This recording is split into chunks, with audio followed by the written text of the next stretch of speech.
Bismillahirrahmanirrahim. Assalamualaikum warahmatullahi wabarakatuh. Selamat pagi anak-anak ibu semua. Apa kabar semuanya?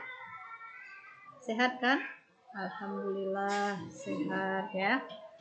Jadi untuk pertemuan kali ini di pelajaran biologi, kembali kita akan mempelajari materi tentang sistem pencernaan makanan pada manusia.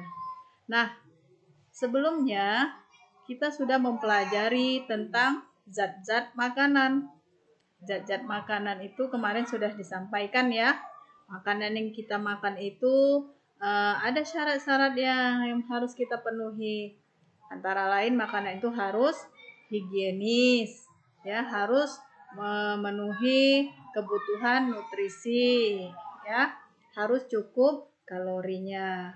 Nah, apa saja yang digolongkan ke dalam zat-zat makanan?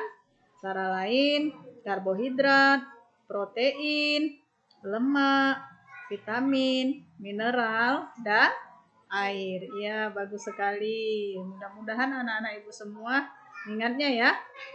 Nah, untuk menu seimbang kemarin sudah ibu tugaskan dan alhamdulillah anak-anak ibu sudah mengirimkan tugasnya ya kepada ibu. Semuanya ibu lihat bagus-bagus ya dalam menyusun menu seimbangnya ya berdasarkan kebutuhan dirinya masing-masing.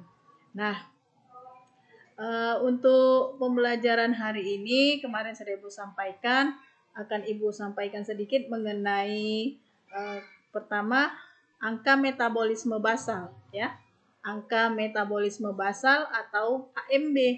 Apa itu AMB? AMB itu adalah kebutuhan minimal energi untuk melakukan proses tubuh yang vital, yang penting ya.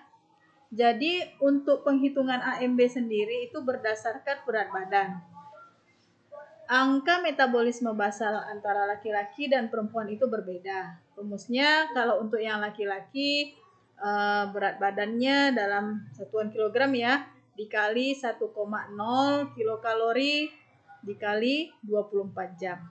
Sementara angka metabolisme basal untuk wanita antara lain berat badan dengan satuan kilogram dikali 0,9 kilokalori dikali 24 jam. Nah, itulah merupakan rumus untuk menentukan angka metabolisme basal yang merupakan kebutuhan minimal energi untuk melakukan proses tubuh yang vital. Oke, baik. Selanjutnya, untuk materi kita hari ini Ibu akan lebih fokuskan tentang organ-organ yang menyusun sistem pencernaan makanan pada manusia.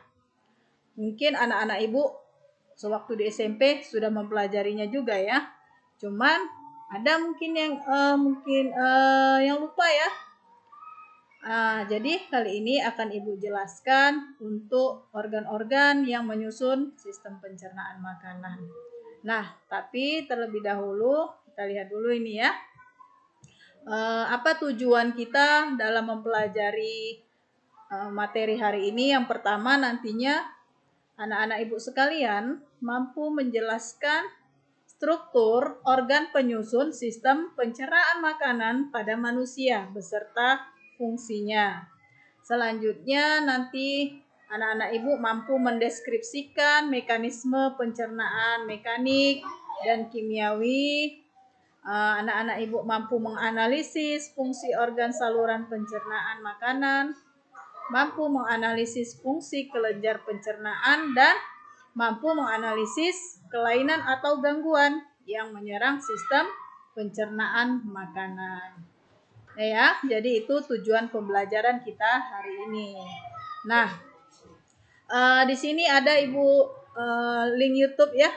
Bisa nanti kalian buka video ya, video yang ada link yang Ibu kasih ini untuk menambah informasi dan pengetahuan dari anak-anak Ibu sekalian.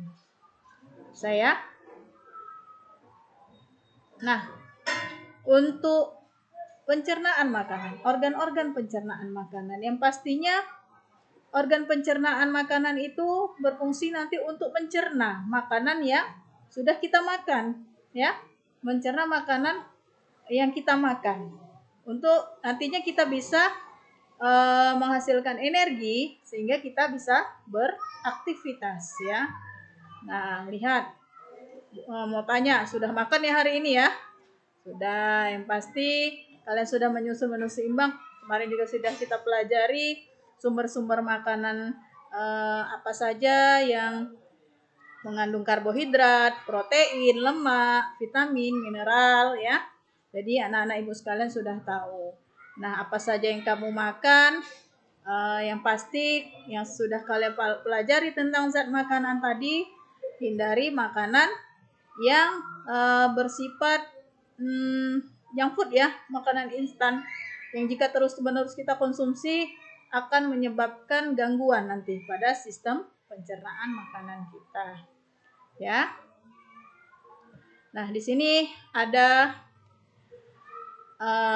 ayat, ya, dalam Al-Quran yang menyebutkan bahwa Bismillahirrahmanirrahim, wahai anak cucu Adam, pakailah pakaianmu yang bagus pada setiap memasuki masjid.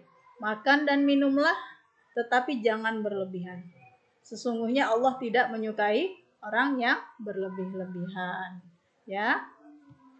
Nah, dan ada juga hadis riwayat Bukhari di sini menyebutkan, janganlah sekali-kali makan dan minum terlalu kenyang, karena sesungguhnya hal tersebut dapat merusak tubuh dan dapat menyebabkan malas mengerjakan sholat. Dan sederhanakan kalian dalam kedua hal tersebut, karena sesungguhnya hal ini lebih baik bagi tubuh dan menjauhkan diri dari sifat israf atau berlebihan, ya. Jadi ayat suci tersebut dan juga hadis ini menyatakan agar kita makan tidak terlalu berlebih-lebihan, tidak terlalu kenyang, sehingga nanti bisa menyebabkan kita malas. Malas apa? Salah satunya malas beribadah, ya, malas sholat. Mudah-mudahan kita semua tidak menjadi orang-orang yang berlebih-lebihan, ya, dalam segala hal. Nah, selanjutnya, nah di sini coba perhatikan gambar yang ibu tampilkan, ya. Ada organ-organ pencernaan makanan pada manusia.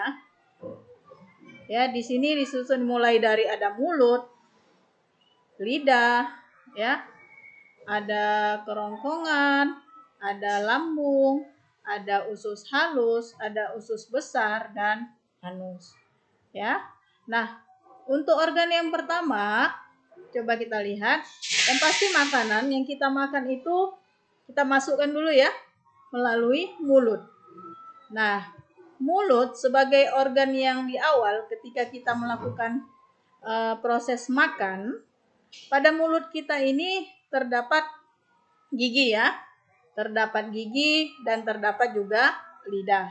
Nah, untuk proses pencernaan makanan sendiri di mulut ini terjadi secara mekanis, ya, atau mekanik yang dibantu oleh gigi, dan juga pencernaannya secara kimiawi, ya, dibantu oleh enzim amilase atau eptialin. Nah, masing-masing mungkin bisa memperhatikan, ya. Lihat, bagian mulut tadi ada bibir yang bagian luar, ya, ada gigi, nah lidah, dan ada kelenjar ludah. Nah, kelenjar ludah atau saliva sendiri nantinya mempunyai peranan atau fungsi pada saat kita makan itu untuk apa, Nak? Pertama, untuk melarutkan makanan, ya.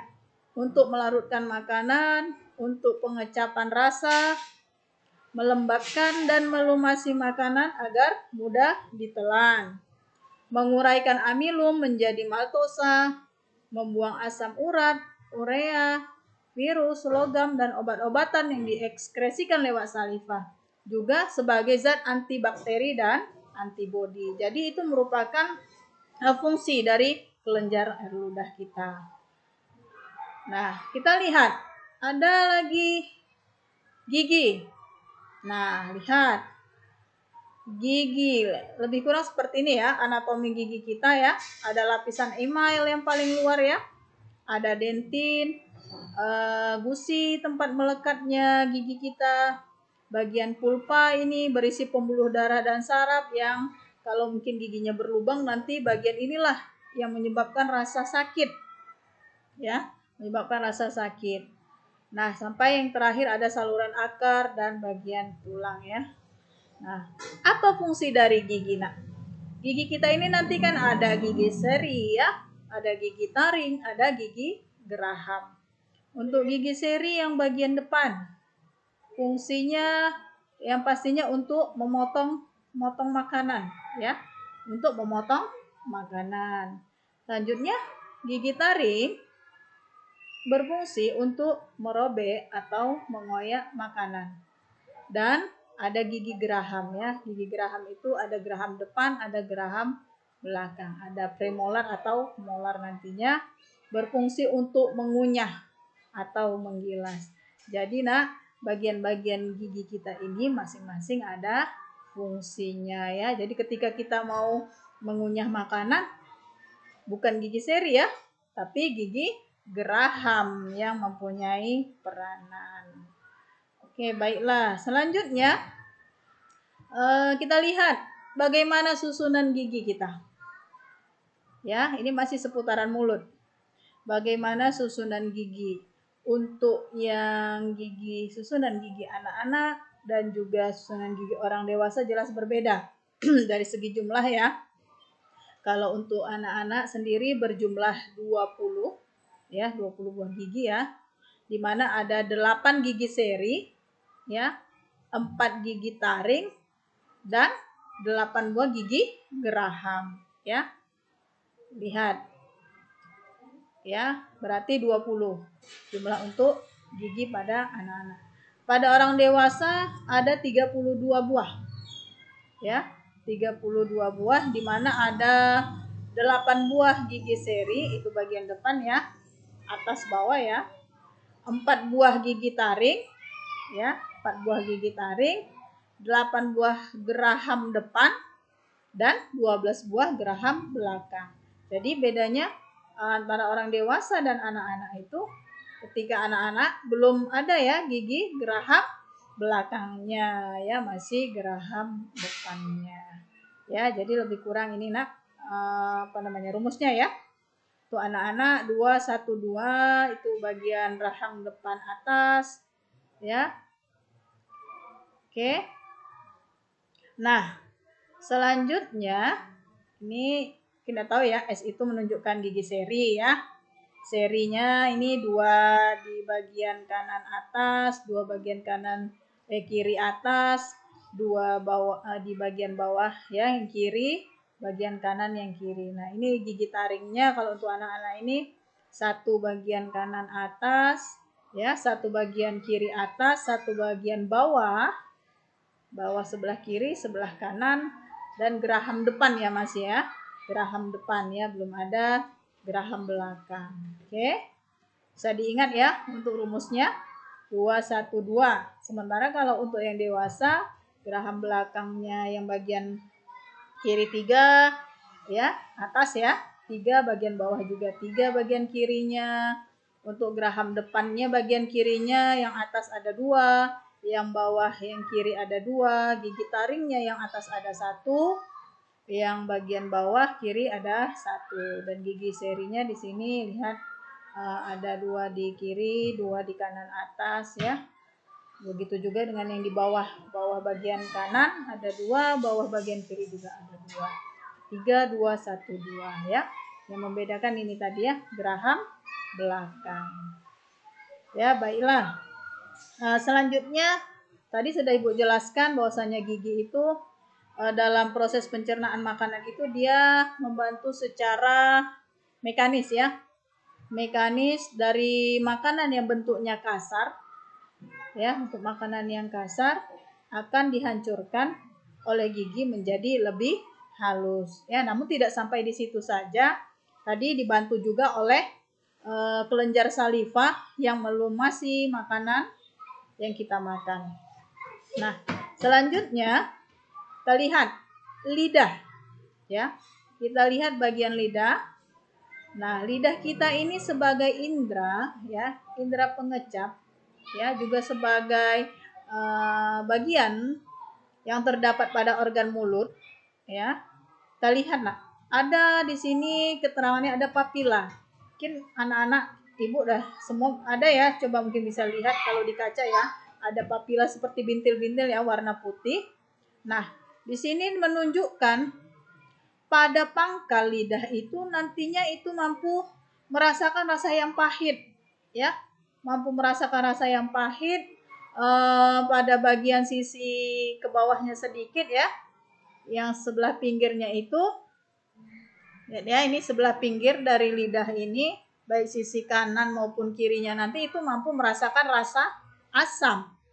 Nah, begitu juga dengan lebih ke bawah lagi sedikit, bagian pinggirnya juga nanti mampu merasakan rasa yang asin, dan ujung lidah kita ini nanti mampu merasakan rasa yang manis. Jadi ingat ya, bagian pangkal lidah dapat merasa rasa yang pahit, bagian pinggir sisi kanan dan kiri dari lidah tadi merasakan asam ya, yang lebih ke atas, dan sedikit ke bawah dapat merasakan rasa yang asin, dan bagian ujung lidah ini dapat merasakan rasa yang manis ya. Nah, apa fungsi dari lidah tadi? Yang pasti yang pertama sebagai pengecap rasa makanan. Selanjutnya sebagai alat pemindah makanan ya, membolak-balikkan makanan. Juga sebagai alat bantu untuk mencerna makanan ya. Ya, oke, baiklah sampai situ. Ibu harap anak-anak bisa mengingatnya ya, apa fungsi dari lidah itu sendiri. Nah, selanjutnya masih bagian mulut ya. Masih bagian mulut tadi ada beberapa kelenjar ya. Bagian mulut ada beberapa kelenjar yang terdapat di mulut kita. Antara lain ada kelenjar parotis ya, bagian rahang itu ya, kelenjar di bawah telinga. Ada kelenjar sublingualis kan, dan ada nanti kelenjar mandibularis. 3 ya, parotis, sublingualis, dan mandibularis. Itu merupakan kelenjar-kelenjar yang terdapat di bagian mulut. Selanjutnya, setelah makanan dicerna di mulut tadi, pencernaan mekanis dibantu oleh gigi, dan pencernaan kimiawi yang dibantu oleh enzim pitialin tadi, makanan didorong oleh lidah tadi kemana? Ke bagian kerongkongan ya, bagian kerongkongan atau esofagus. Nah, saluran esofagus ini diawali dengan namanya faring ya. Faring ini organ yang menghubungkan ya antara nanti kerongkongan ya dan tenggorokan. Oke. Nah, lihat ini ya, tadi makanan di mulut sudah berbentuk bolus ya, bulat-bulatan ya kan, sudah berbentuk bolus. Lalu faring tadi berupa nanti ada katup ya, katup yang terbuka ketika kita makan, maka akan terbuka katup itu di bagian kerongkongan ya, maka akan tertutup di bagian tenggorokan supaya ketika makan, makanan itu tidak masuk ke bagian tenggorokan sehingga kita tidak mengalami tersedak ya sewaktu kita makan ya. Nah, selanjutnya kita lihat, nah ini tadi ya, kerongkongan atau esofagus ya, jadi terdiri dari otot ya, otot-otot di kerongkongan kita. Nah, ketika otot itu berkontraksi, maka makanan akan terdorong ya, makanan akan terdorong untuk nantinya akan dilanjutkan ke organ pencernaan berikutnya ya, ke organ pencernaan berikutnya. Dan makanan di sini bentuknya juga masih berupa bolus tadi ya, bolus bulatan-bulatan seperti itu ya.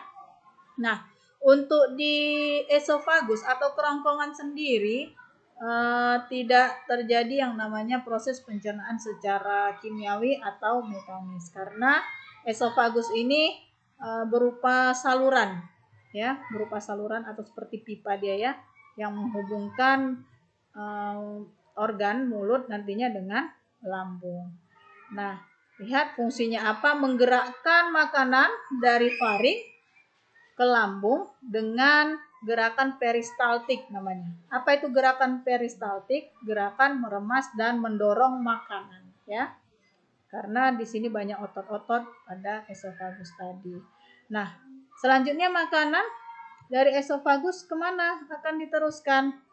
Nah, diteruskan ke bagian lambung ya, ke bagian lambung atau mah istilahnya, atau bisa disebut juga dengan gaster ya. Makanya ada istilah gastritis ya, mah juga. Nah, jadi bagian lambung itu sendiri ada 3 bagian.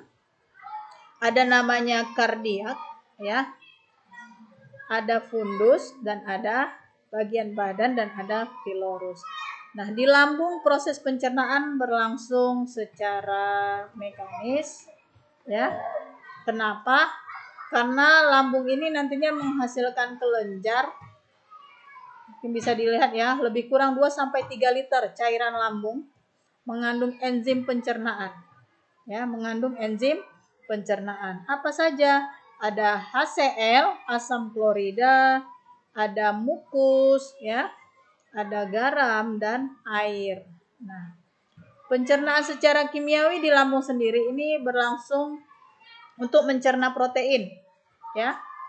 HCl nantinya berfungsi untuk mengubah pepsinogen menjadi pepsin. Nah, renin nantinya mengkoagulasi ya, menggumpalkan ya protein susu menjadi kasein yang tidak larut. Nah, juga nanti berlangsung pencernaan lemak ya. Enzim lipase di mana nantinya akan menghidrolisis lemak menjadi asam lemak dan gliserol sehingga bisa dapat diserap oleh tubuh. Nah, juga berlangsung pencernaan zat-zat karbohidrat ya, enzim amilase yang nantinya mencerna makanan yang mengandung zat-zat karbohidrat. Oke. Nah, dari lambung selanjutnya kemanakah makanan? Nah, ini tadi ya gambar dari struktur lambung itu sendiri. Bisa lihat ya, tadi ada beberapa bagiannya ya. Ini tadi menghubungkan esofagus tadi. Jadi awali dengan ada namanya bagian kardiak ya, ada fundus, ada bagian badan dari lambung tadi, dan ada bagian pilorusnya ya. Ya, bagian pilorus ini bagian ujung nantinya yang menghubungkan nanti ke bagian usus ya, usus halus ya. Oke, bisa dilihat ya, lebih kurang seperti ini dia nih. Tentunya ingat ya, ada kardiak, fundus, badan bagian lambung, dan juga ada pilorus. Nah, ada hati, pankreas, dan empedu. Ini merupakan organ apa? Pankreas, hati, dan empedu ini merupakan organ-organ yang nantinya menghasilkan kelenjar yang juga membantu proses pencernaan makanan. Ya, mungkin bisa dilihat di sini ada pankreas yang pertama ya.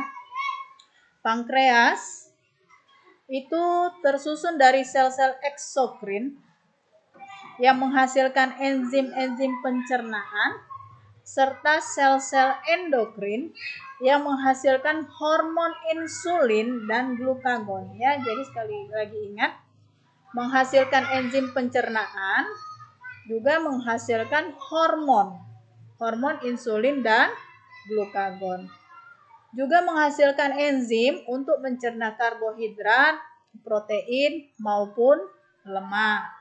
Apa enzim yang dihasilkan? Ada namanya enzim amilase, lipase ya, tripsin, karboksipeptidase. Itu merupakan beberapa enzim yang dihasilkan oleh pankreas.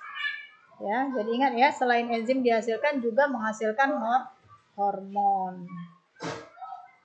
Nah, lihat. Mana tadi ya? Nah, ini. Dari gambar ini gambar hati nih, Nak. Yang paling besar nih ya. Merah hati ya kan? Hati atau hepar ya, atau liver. Nah, lihat di bawah hati ini ada yang berwarna hijau, bulat kecil. Itu merupakan kantong empedu ya. Empedu mungkin kalau anak-anak ibu sekalian pernah motong ayam gitu ya. Lihat bagian nanti hatinya ada yang berwarna hijau, itu empedu yang rasanya pahit ya. Namun walaupun rasa pahit, dia mempunyai fungsi nanti mengemulsi lemak, Nak. Ya, mengemulsi lemak. Jadi walaupun dia kecil, peranannya besar nanti nih. Nah, di mana tadi letak dari pankreas? Nah, inilah dia tadi pankreas tadi ya. Ya juga di bagian bawah hati ya, bagian pankreas tadi. Lihat ya. Nah, selanjutnya organ yang membantu juga dalam proses pencernaan yang nantinya menghasilkan kelenjar, antara lain hati tadi ya, hepar. Apa fungsinya? Fungsi dari hati antara lain dia mensekresikan empedu, ini tadi ya, mensekresikan empedu untuk mengemulsi dan mengabsorpsi lemak ya. Untuk mengemulsi dan mengabsorpsi lemak. Jadi zat-zat makanan yang mengandung lemak yang kita konsumsi nanti itu akan diserap ya, dibantu penyerapannya dengan dihasilkannya empedu. Selanjutnya apa peranannya? Untuk mempertahankan homeostatis gula darah ya, menyeimbangkan ya gula dalam darah. Nah, selanjutnya menyimpan gula dalam bentuk glikogen dan mengubahnya kembali menjadi glukosa jika diperlukan. Menyimpan gula dalam bentuk glikogen dan mengubahnya kembali menjadi glukosa. Ingat ya. Jadi karbohidrat yang kita konsumsi tadi, zat makanan mengandung karbohidrat tadi itu harus diubah menjadi salah satunya adalah glukosa, sehingga baru dapat diserap oleh tubuh. Nah, mensintesis lemak dari karbohidrat dan protein, serta mengatur penyimpanan maupun pemakaian lemak. Apalagi untuk menyimpan mineral, melarutkan vitamin ya, vitamin yang larut dalam lemak, juga mampu memproduksi panas dari aktivitas kimia dalam tubuh. Nah, itulah beberapa fungsi daripada hati atau hepar. Selanjutnya, empedu tadi, yang bagian berwarna hijau tadi ya, yang berwarna hijau kecil tadi ini, ya. Saya nampak ya masih dia melekat di dekat hati. Yang empedu itu berupa kantung hijau terdapat pada lekukan di bawah lobus kanan hati. Ingat ya, kantung yang berwarna hijau pada lekukan di bawah lobus kanan. Jadi di bagian hati yang paling kanan itulah yang terdapat empedu. Fungsinya menyimpan cairan empedu yang dihasilkan oleh sel-sel hati. Dia memiliki sifat alkali, mengandung air, garam empedu, pigmen empedu, kolesterol, musin, dan zat lainnya. Dan fungsinya dari empedu sendiri itu mengemulsikan lemak, juga membantu kerja enzim lipase ya, memecah lemak, dan membantu juga proses menghidrolisis lemak tadi ya. Oke.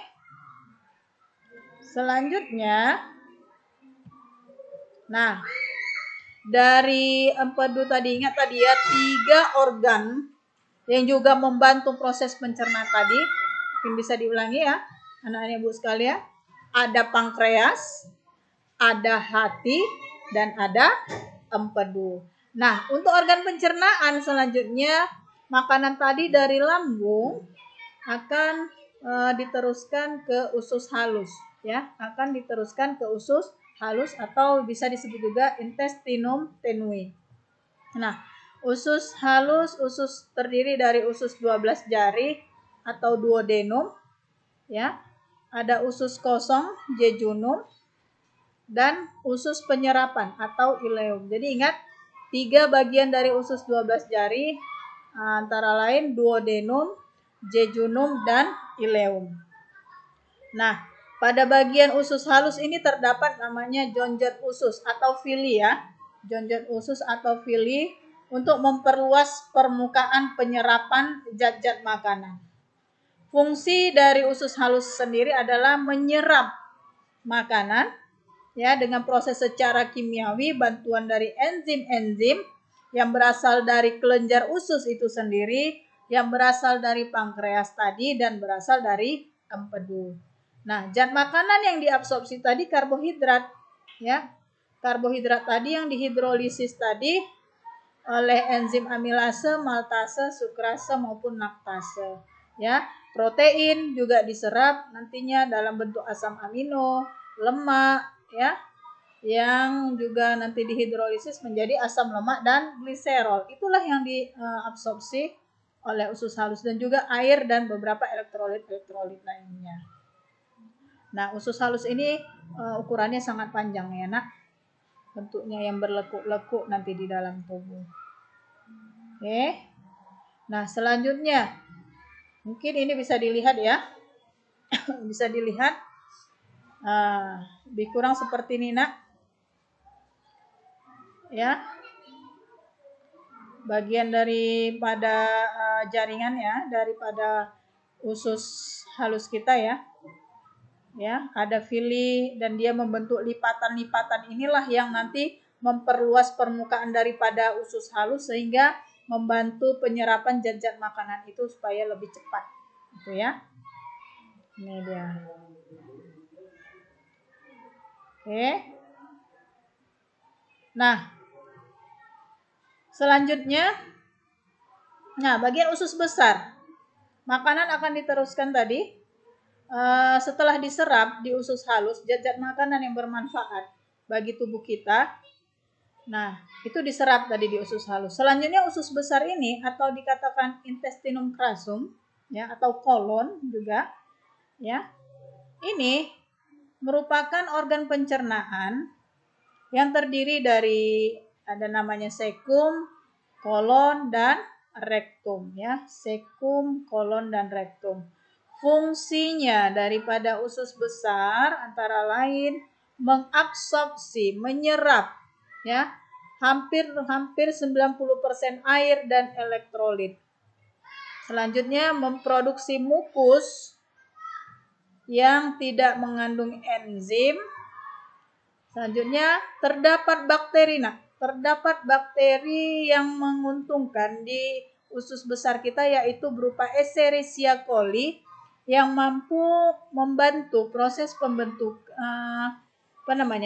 proses pencernaan makanan nantinya untuk membentuk feses.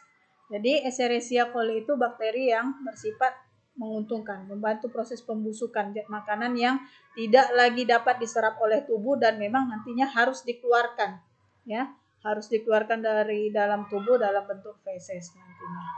Nah, artinya di sini tempat bakteri yang mampu mencerna sedikit selulosa dan memproduksi sedikit kalori, serta menghasilkan vitamin K, riboflavin, tiamin dan gas. Juga tadi sudah Ibu sebutkan mengeluarkan zat sisa yaitu berupa feses ya. Itulah untuk keterangan mengenai usus besar atau intestinum crassum atau bisa disebut juga sebagai kolon ya. Nah, tadi usus besar tadi ada usus besar naik, usus besar melintang ya, dan usus besar turun. Nah, selanjutnya dilanjutkan kemana? Proses tadi pencernaan makanan tadi, maka akan dilanjutkan ke bagian anus. Lihat dari gambar ini ya, tadi bagian usus besar ada terdiri dari rektum, sekum, dan kolon. Nah, anus adalah lubang tempat pembuangan feses dari tubuh, terletak di dasar pelvis. Dindingnya diperkuat oleh 3 sphincter ya.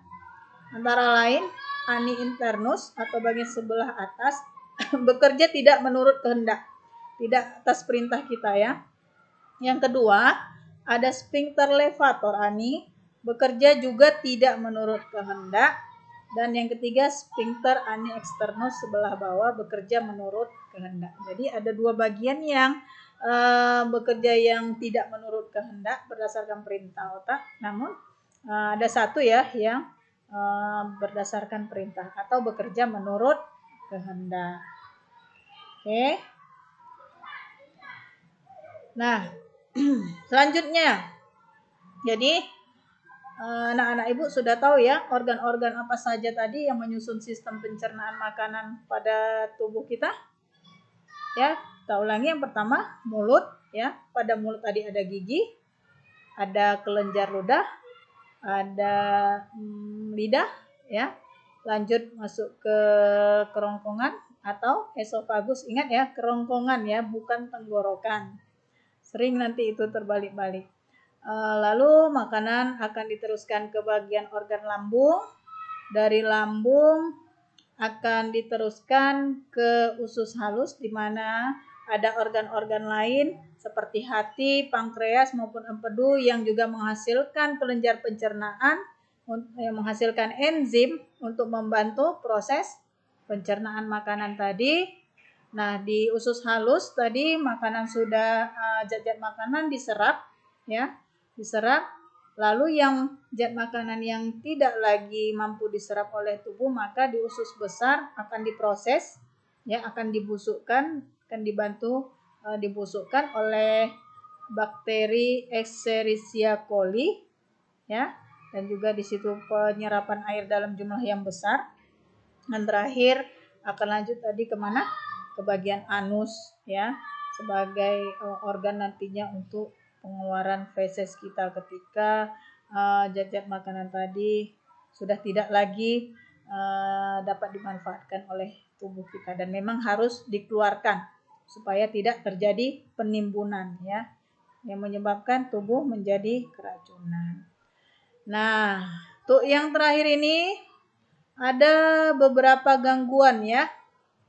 Gangguan atau bisa dikatakan penyakit, ya, yang menyerang, gangguan atau penyakit yang menyerang sistem pencernaan makanan kita, organ pencernaan makanan kita. Lihat, di sini ada mungkin yang paling sering ya kita rasakan sariawan, nggak? Sariawan ini, ya, bisa kita lihat di lidah, ya, dari gambar, bisa juga di bagian bibir.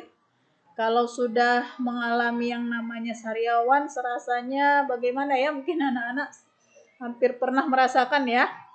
Kenapa ini bisa terjadi? Banyak faktor, ya. Antara lain kekurangan vitamin C dan zat besi, ya. Kebersihan mulut yang kurang terjaga, itu kan. Mengkonsumsi makanan yang terlalu panas misalnya, ya, adanya alergi, kan gitu. Dan mungkin bisa juga ketika kita makan tergigit, ya, lidah ini juga bisa menyebabkan yang namanya sariawan. Nah, muntah. Pernah nggak muntah, ya? Pernah, ya, pastinya.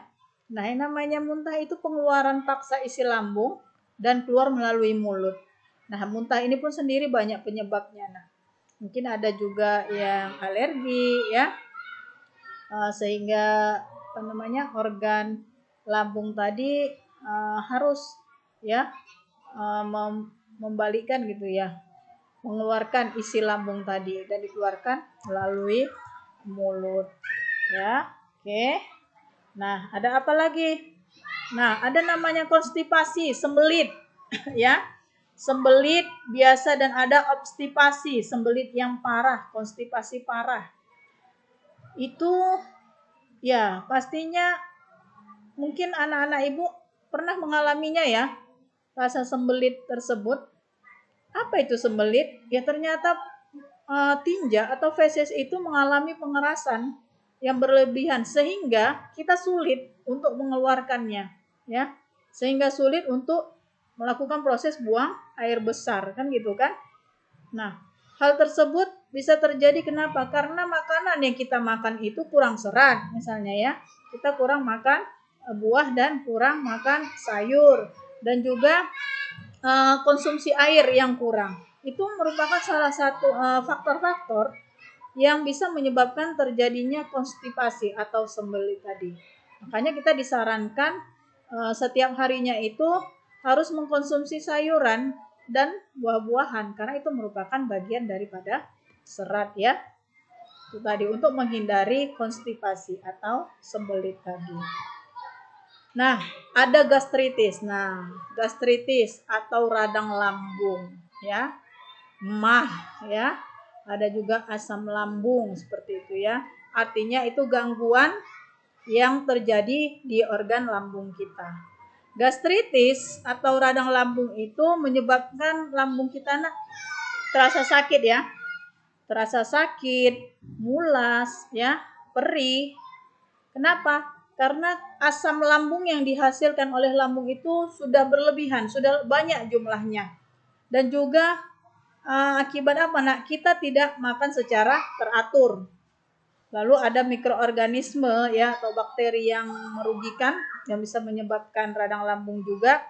Mengkonsumsi obat-obatan tertentu juga bisa menyebabkan radang lambung.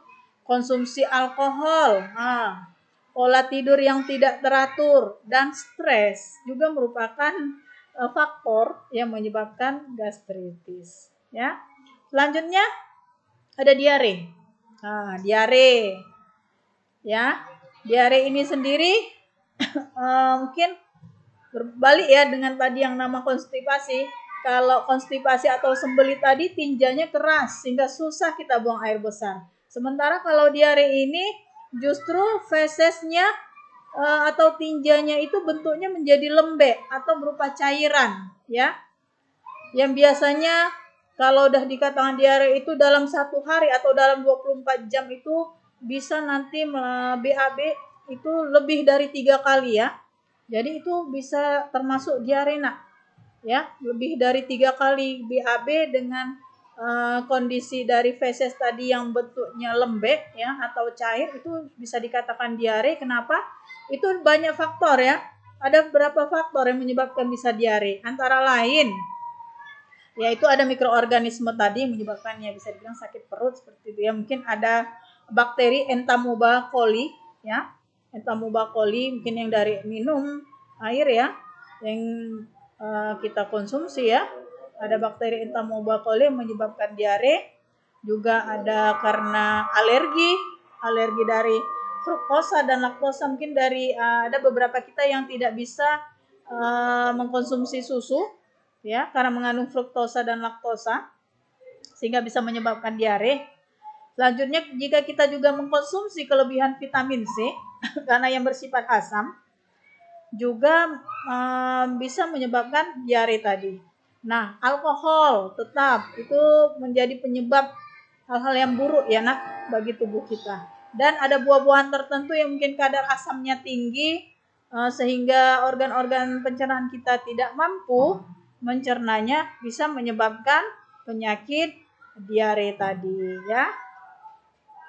Jadi salah satu usahanya apa ketika diare mungkin dengan mengkonsumsi Oralit ya, larutan gula garam kita minum. Nah kalau mungkin sudah terus berlanjut diare tadi mungkin lebih dari 3 atau 5 kali dalam sehari itu ya sebaiknya kita ke dokter. Oke, nah ada beberapa teknologi ya untuk sistem pencernaan makanan itu sendiri. Nah, kalau untuk tadi gangguan atau kelainan pada pencernaan makanan itu tadi tidak hanya itu saja. Mungkin anak-anak ibu bisa mencarinya lagi ya dengan mencari informasi dari berbagai sumber ya melalui internet atau dari buku-buku ya literatur yang bisa kalian baca untuk gangguan-gangguan penyakit yang menyerang organ pencernaan kita. Kenapa? Supaya kita nanti menjadi tahu ya menjadi tahu penyakit itu kenapa bisa terjadi seperti itu sehingga kita bisa melakukan pencegahan ya karena mencegah itu kan lebih baik daripada mengobati. Nah, namun semakin berkembangnya zaman di sini ada juga beberapa teknologi ya. Teknologi yang berkaitan ya untuk membantu mengatasi penyakit-penyakit yang menyerang organ-organ pencernaan makanan kita. Nah, mungkin di sini bisa lihat ada gastroskop katanya di situ ya. Gastroskop berarti kalau gastro tadi berkaitan dengan lambung ya. Lihat itu bentuknya panjang seperti ada selangnya. Ya, ini merupakan alat yang nantinya mampu mengecek kondisi lambung kita, ya kan? Ada stomach tube di sini. Ada feeding tube, ya. Feeding tube itu apa? Selang untuk memberi makan pasien, ya. Feeding, ya, feeding. Selang untuk memberi makan pasien melalui hidung. Nah, artinya ketika mengalami penyakit ya yang menyerang organ pencernaan tidak mampu mencerna dari mulut, maka misalnya pasien yang sakit tadi kan juga perlu nutrisi ya. Sehingga makanannya itu tadi dari mana dimasukkan? Ya, menggunakan alat bantu berupa feeding tube, dan biasanya feeding tube ini digunakan untuk jenis makanan yang dia tidak padat tapi dia berbentuk cairan ya yang lebih lembek atau lebih lunak, sehingga mudah untuk dicerna nantinya, mudah untuk dimasukkan ke dalam tubuh ya. Selanjutnya ada stomach tube ya. Ini juga selang ya. Bentuknya selang ini. Untuk apa? Mencuci perut. Mencuci perut artinya mungkin di dalam perut kita ada organisme-organisme ya, mikroorganisme yang tidak baik yang menyebabkan kita mungkin sering sakit perut mungkin ya. Seperti itu. Jadi dengan bantuan alat ini obat-obatan dimasukkan melalui stomach tube ini ya. Nah, itu juga berfungsi untuk mengambil getah lambung. Ya, ada rectal tube juga untuk membersihkan atau mengeluarkan gas-gas dalam rektum. Rektum tadi bagian daripada usus besar tadi ya, ke anus ya. Dan endoskop. Endoskop ini selang panjang ya.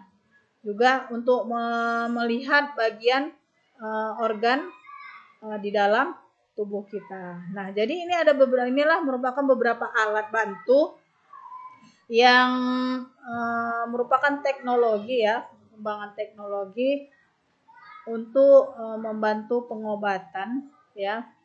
Pengobatan pasien-pasien yang sedang mengalami penyakit atau gangguan pada organ pencernaannya ya. Jadi mungkin ada banyak lagi ya, anak-anak ibu bisa mencari tahu lagi apa saja teknologi yang berkembang saat ini dalam hal pengobatan dari penyakit yang menyerang sistem pencernaan makanan pada manusia ya. Nah, ini coba di sini ada juga link ibu berikan ya sebagai juga penugasan untuk anak-anak ibu.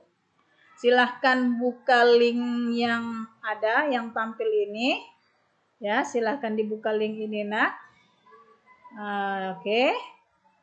Sudah dicatat ya. Lihat linknya. Nah, di situ berupa link video, nantinya bisa kalian lihat. Tugasnya apa? Coba kalian analisis ya. Analisis dari video yang kalian amati, buat nanti dalam bentuk laporan tertulis apa yang sudah kalian analisis ya, dari yang sudah kalian amati video ini yang sudah kalian buka dari link ini ya. Nah, jadi untuk tugasnya nanti itu setelah kalian analisis, silahkan kalian buat laporannya, dan laporannya nanti silahkan kalian foto ya, kirimkan wapri ya ke ibu ya masing-masing. Jadi ini tugas untuk personal ya, untuk masing-masing. Oke, anak-anak ibu sekalian, sudah jelas ya semuanya? Ya, baiklah. Alhamdulillah untuk materi kita mengenai sistem pencernaan makanan sudah selesai ya, sudah kita sama-sama pelajari mulai dari zat-zat makanannya ya, bagaimana tadi menghitung AMB tadi. Selanjutnya kita sudah mengetahui organ-organ pencernaan makanan dan juga beberapa gangguan yang menyerang organ-organ pencernaan makanan, dan juga ada beberapa teknologi yang membantu proses pengobatan ya dalam mengobati ya pencernaan makanan pada manusia. Ya, jadi untuk materi kali ini Ibu cukupkan sampai di sini. Semoga pembelajaran kita pada hari ini merupakan pembelajaran yang bermanfaat dan memberikan informasi dan pengetahuan yang baik untuk anak-anak ibu sekalian. Sampai ketemu lagi di pertemuan di pelajaran biologi selanjutnya. Jadi untuk hari ini ibu akhiri dengan ucapan hamdalah, alhamdulillahirabbil alamin. Billahi taufiq wal hidayah. Wassalamualaikum warahmatullahi wabarakatuh.